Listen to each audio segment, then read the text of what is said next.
더불어민주당 홍익표 수대변인입니다. 오전 브리핑하도록 하겠습니다.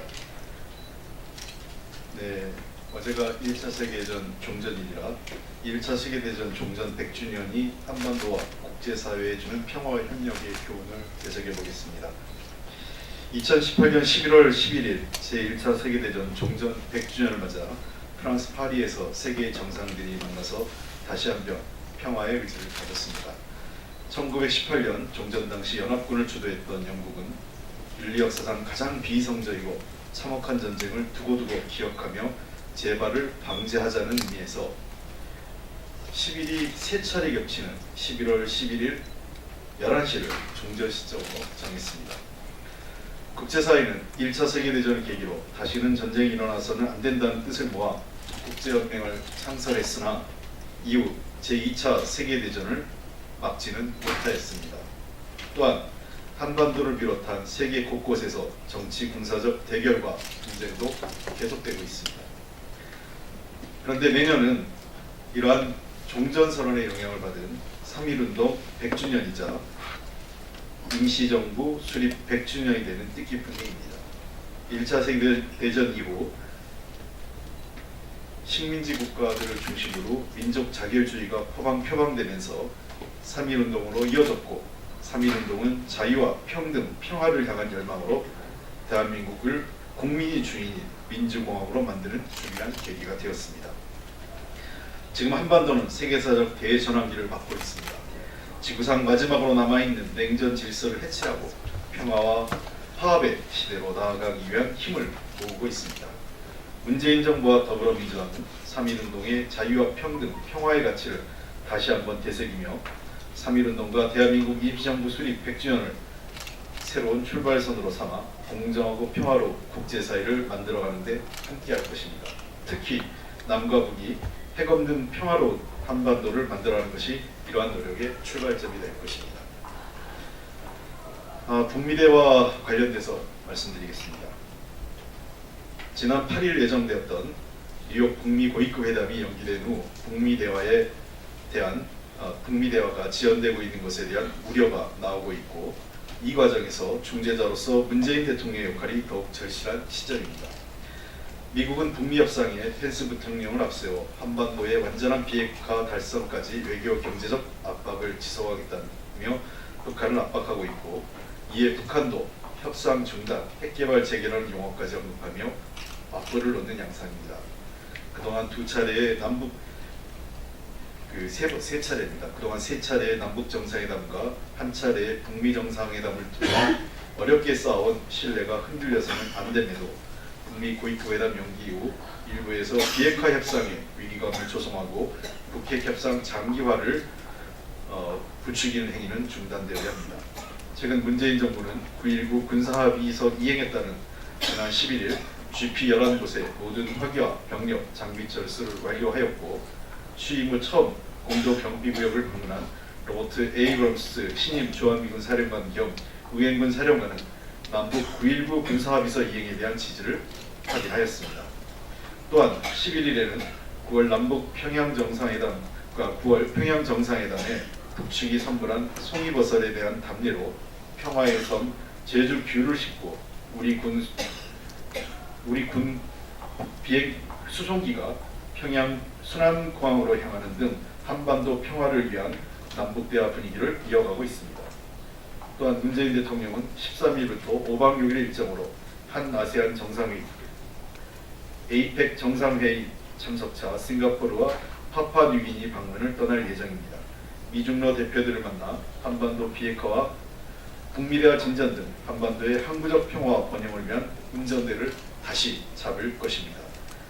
정부는 한미 워킹그룹을 조속히 출범시켜 한반도 평화체제 구축을 위한 한미 공조를 강화할 예정이며 13일엔 조명균 통일부 장관의 방미 일정을 통해 한반도 비핵화 평화를 위한 양국 간 협의에 최선을 다할 예정입니다. 더불어민주당도 한반도 평화의 중재자로서 문재인 대통령의 역할과 우리 정부의 노력을 높이 평가하며 북핵 문제 해결에 전력을 다할 것입니다. 사회정책과 경제정책의 통합이 국가 통합으로 포용국가로 나가야 합니다. 한국 사회는 OECD 국가 중에서 상대적으로 낮은 복지 수준과 함께 가장 높은 양극화와 불평등 지수를 보여주고 있습니다. 지난 1960년대 이후 압축적 고도 성장의 성과에 가려진 그림자가 이제는 한국 경제의 성장을 어렵게 하고 사회적 통합에도 부정적 영향을 미치고 있습니다.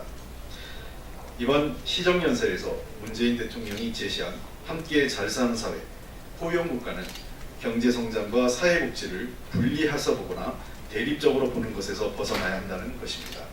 교육, 복지, 건강, 고용과 사회적 안전망 등에 대한 사회적 지출이 경제성장을 촉진하고 경제성장의 결과가 다시 사회복지 부분에 대한 재투자로 이어지는 선순환 구조를 만들어 나가야 합니다. 사회정책과 경제정책의 통합적 운영은 우리 사회를 지배했던 성장 중심의 패러다임에서 벗어나 사람 중심의 포용적 성장사회로 나아가는 출발점이 될 것입니다. 새롭게 임명된 김수현 정책실장은 이러한 시대적 과제와 문재인 정부의 국정과제를 이끌어갈 역량과 준비가 된 인물입니다. 새로운 경제팀장이 될 홍남기 경제부총리 후보자와 함께 기존 경제정책의 문제점을 보완하면서 사회경제정책의 통합 운영에 대한 새로운 방안을 제시해 줄 것을 부탁드립니다. 더불어민주당은 당정청 간의 긴밀한 소통을 바탕으로 사회정책과 경제정책의 통합을 위한 정책과 제도 개선 및 체제 구축에 최선을 다할 것입니다. 다음은 사법농단 관련된 것 하나 더 하겠습니다. 대법원이 조직 개편을 발표한 지 일주일도 지나지 않아 법원 행정처 폐지 등의 약속이 꼼수에 불과했다는 대비 문서가 발견돼 파장이 일고 있습니다. 양승태 사법농단 사건과 직접 연루된 법원 행정처 기획조정실과 사법정책실이 작성한 것으로 알려진 해당 문건에는 법원 행정처 기능의 상당 부분을 사법정책연구원과 사법연수원으로 이관해 핵심 업무들을 계속 법원 행정처장의 감독하에 두어야 한다는 제안입니다. 이는 소나기를 피하고 오자는 식으로 법원 행정처의 기능을 일시적으로 분산시키되 해당 기능들을 전부 법관들이 맡도록 하여 궁극적으로는 대법원이 개혁안으로 내놓은 사법행정회의를 무력화시키자는 것과 같은 뜻으로 만약 이것이 사실이면 결코 묵과할 수 없는 국민 우롱이자 제2의 사법농단이라 할 수 있습니다.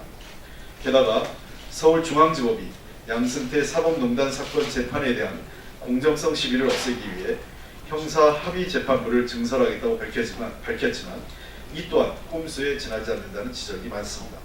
즉, 새로 투입되는 법관들을 어떤 기준으로 뽑을 것인지도 명확하게 밝히지 않은 상황에서 양승태 사법농단 사건과 관련된 판사인지 아닌지 그 접점 여부도 검증된 바가 없다는 것입니다. 더욱이 두세 다리만 건너면 모두가 선후배 관계인 법조계에서 직접적인 연관은 없더라도 간접적인 영향력까지 완벽히 배제할 수 있을지 국민적 의구심이 있는 게 사실입니다. 이미 서울중앙지법의 기존 13개 형사합의재판부 중 6개 재판부 소속 법관들이 양승태 사법농단 사건이 연루자이거나 관련자임이 드러난 마당에 이를 3개 더 늘린다고 해서 공정성 시비가 사라질 것이라고 생각한다면 국민의 사법부에 대한 불신과 눈높이를 너무 얕잡아 본 것 아닌가 싶습니다. 이렇듯 법원이 눈 가리고 아웅식으로 국민을 속이며 양승태 사법농단의 진상규명과 사법개혁을 바라는 국민의 명령을 저버릴수록 사법부에 대한 국민적 신뢰는 더욱더 추락할 것입니다.